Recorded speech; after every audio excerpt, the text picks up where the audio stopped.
just start adding.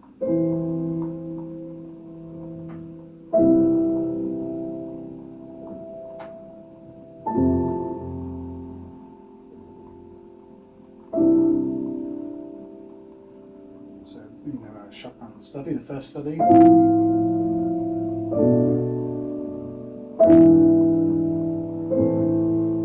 Most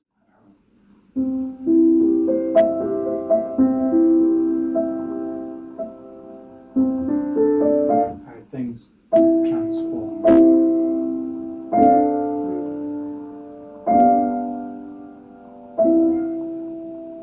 Taking all the time you need.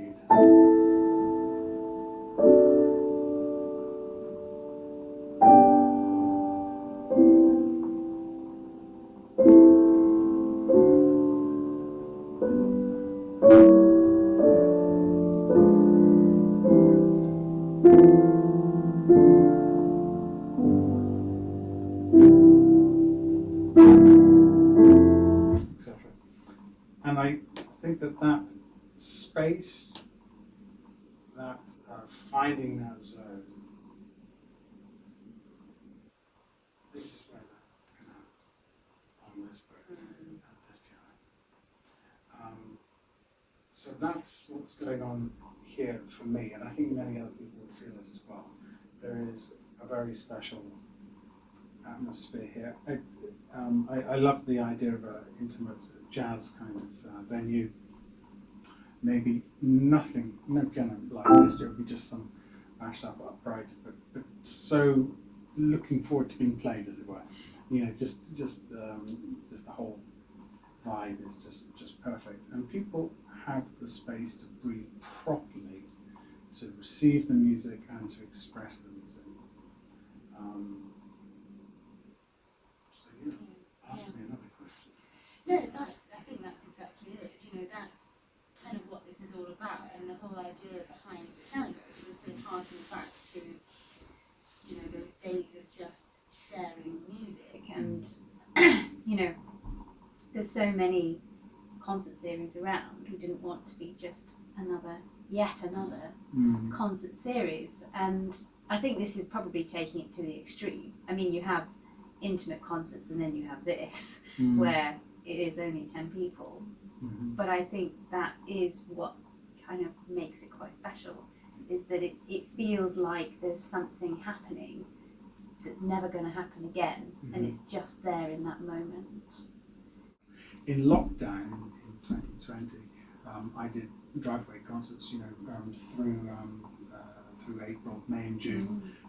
And what was wonderful about that for me was that there was absolutely no strategy about it. There was no publicity about it. I wasn't trying to prove anything at all. It was just literally getting to know people on the street, and they would come out and socially distanced, and it was, to this day, it's obviously something, it was really special, and I felt very privileged to be able to do that. I didn't realise until a few weeks in, maybe, that I had made no effort to promote it. There's no element of that at all. The promotion of what you're doing is such a problem, artistically speaking, for the artist, for the person that's playing, to actually promote yourself.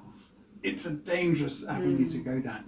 So if you have an intimate venue where you really take yourself away from that, and you just sit at a piano, it's almost like you play and they'll come. Yeah. And I think that's how music should be. So therefore, that's the artist's responsibility, and that will grow.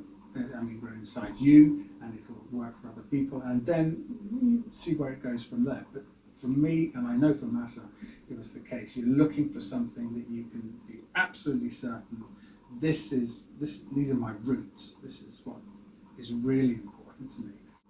I'm just wondering, would I do something like what you've done? How do you mean? Have a boat and put a piano in it. It's quite an extraordinary thing that you've done. It's quite a strange thing to have done. Come through that roof there. That's a very big investment of all sorts, financial, emotional, you know, Yeah. and then everything that follows. I mean, is people quite something. say that to me, and I think, yeah, actually it is. But I think we kind of got it sort of snowballed, and there was no point where we thought, okay, let's think rationally. Should we really do this? It was sort of got to the point of no return, and then you think, well, we're just going to be really disappointed if we don't do it now. So I guess we're going with it. Well, tell me, I mean, what were the elements that you were hoping to put together? I mean, why? I mean, it's obviously love of the water and the boat and all the rest of it, but did you have certain elements that you imagined would come together and you would gel in a certain way?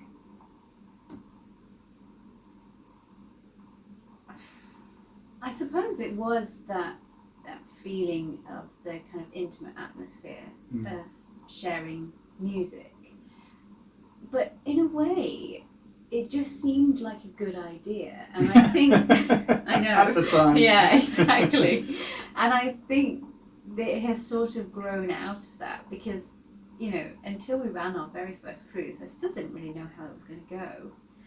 I can't say that I'm a good example of a business owner because there wasn't, I mean, of course there was planning and preparation and things, but at Massa probably more so because he had to know exactly what was happening at every moment in time. But certainly for me, I was very much of the sort of mindset that let's just see how it goes. And I think, you know, when people ask me about it now, I have things I can say about it, but that's sort of come afterwards.